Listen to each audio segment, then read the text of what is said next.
こんにちは、ウルトラマイクロマニアックスです。今日は GN より発売の GN530-9087SU27 MiG29 320mm ウィングスパン2チャンネル EPP RC グライダーのレビューをお送りします。本機は2チャンネル左右モーターコントロールのマイクロ機で、主翼、尾翼を含め、すべてが EPP で製造されているトイラジコン。今やこのクラスのトイラジでは、あまりにも一般的となった両軸補正のジャイロと2モーターという構成は、ジェット型の機体でさえ珍しいという感覚は薄れ、スケール機としてトミカを収集するような気分になってきました。本機は、その特徴的な造形から MiG29 と見られますが、販売店の商品名は、なぜか SU27 と銘打ってます。航空機マニアとしては、この間違いは許せないところで、尾翼こそ安定性のためにデフォルメされていますが、比べてみれば明らかに MiG29 フルクラムなのです。同社のナンバー740も同じ造形で MiG29 として販売していますし、過去にも間違った表記のまま販売されていた機体も多々あったので、本機も同様かと思います。なぜ、ここまで本機を MiG29 であることにこだわるかと言いますと、この赤色に秘密があります。戦闘機を題材にした漫画といえば、エリア88やファントムブライといった作品が思い浮かびますが、紅という物語に登場する赤い MiG29 が、とかく鉄器として雑な扱いを受けがちな東側の機体とは違い、バッタバッタと西側の機体を落としていく様が、とても痛快で印象に深く残っています。そんな思い入れがあったので、本商品を見つけたとき、3色の選択から躊躇なく、赤をオーダー。だって、サボイヤだったら、みんなも、紅を選ぶでしょ？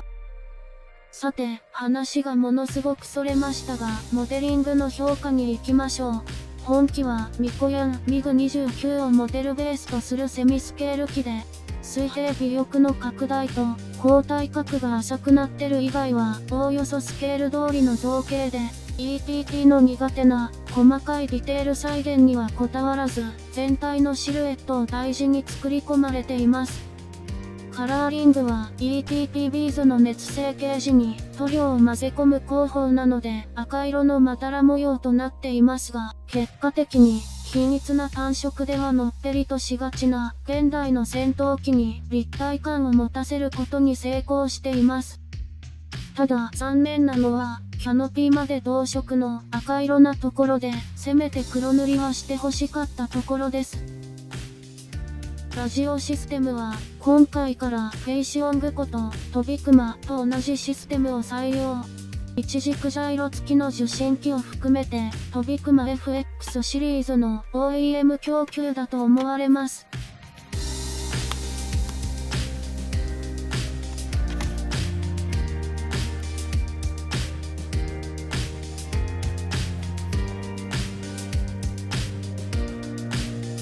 FX 送信機でバインド成功。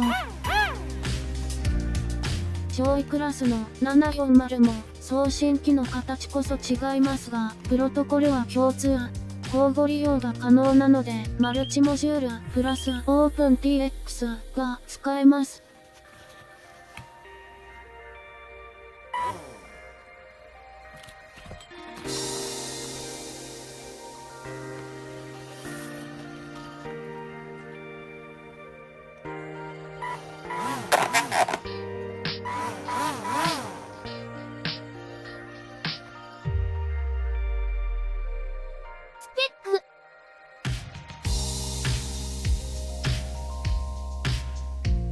重量は実測で 60g ちょうど。カタログスペックは 30g との記載なので倍の重さ、一般的にも重めです。飛行テスト。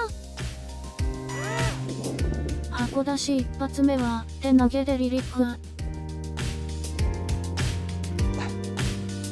この日は結構な風の日で、常時4から5メートル、最大瞬間風速では8メートルくらいの強風が吹いている悪環境。2チャンネル機で流されないようにと向かい風に抗うと、どうしても上昇してしまいます。上上がっちゃいますね。曇ってて暗いですし、飛行テストにはなかなか厳しい環境ですが、なんとか完熟飛行しながら、火事の危機や機体の応答を確認して頭に叩き込みます。しかし、機体は風に煽られまくって、全く言うことを聞いてくれません。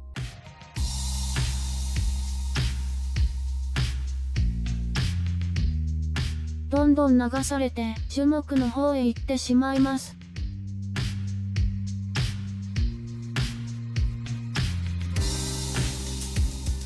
なんとか不時着に成功。全 EPP 製の機体は、こういう時に破損の心配がないのがいいですね。というわけで、仕切り直し。だいぶ、機体応答が分かってきました。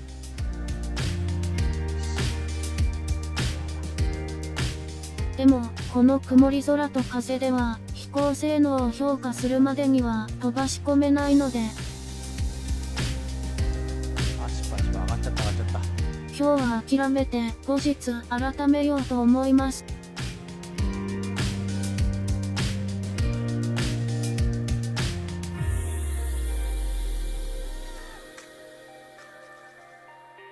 飛行テスト2回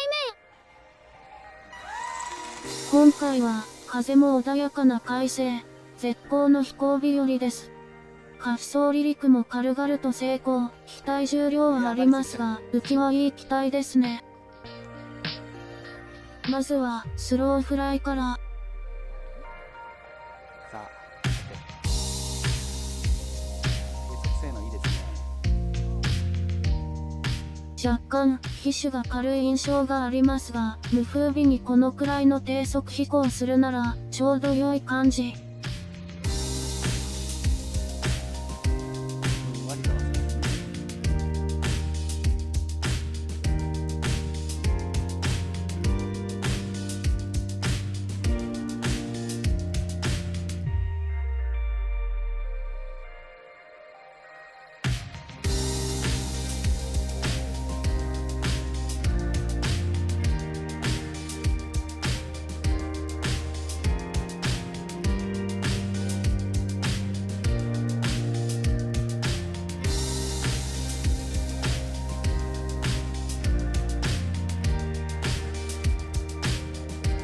さて、少し振り回してみましょう。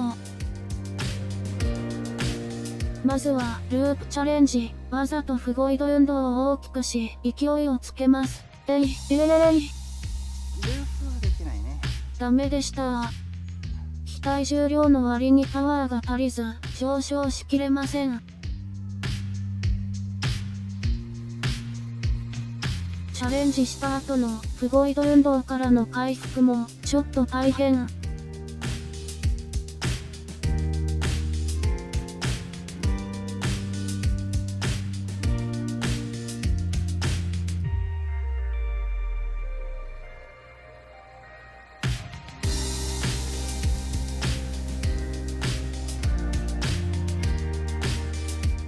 やはり前が軽すぎる感じですね。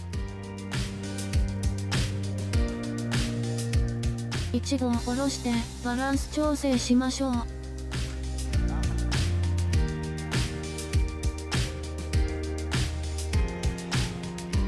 というわけで調整して再度飛行テスト開始です。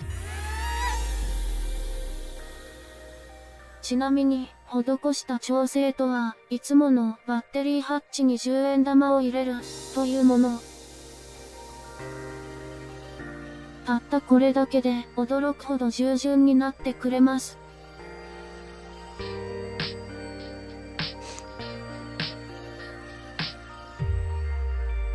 フゴイド運動を抑えるのが楽になりますし、パワーをかけながら旋回できるようになるので、小回りが利きます。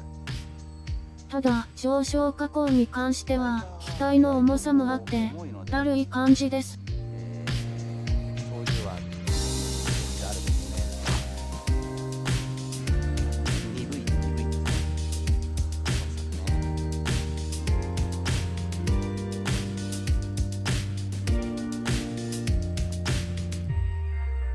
旋回半径は小さめですので、同社上位クラスのナンバー740のミグ29に比べて小さな公園で楽々飛ばせますね。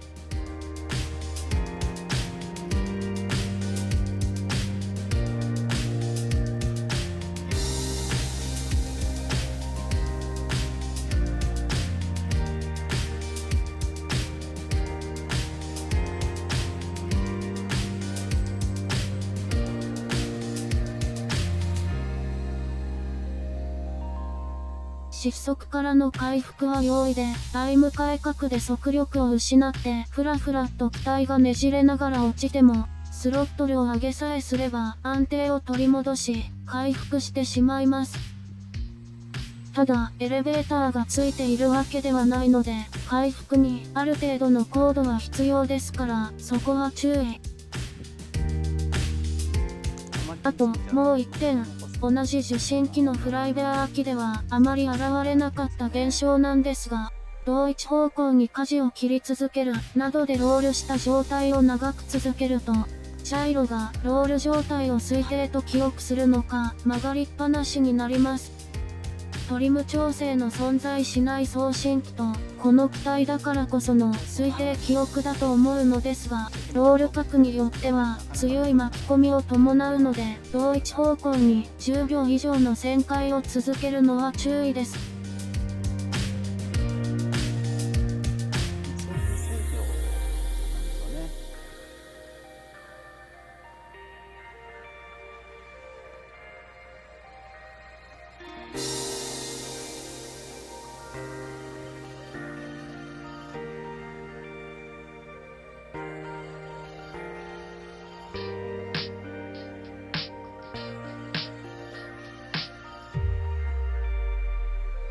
紅のミグ29、かっこいいなあ。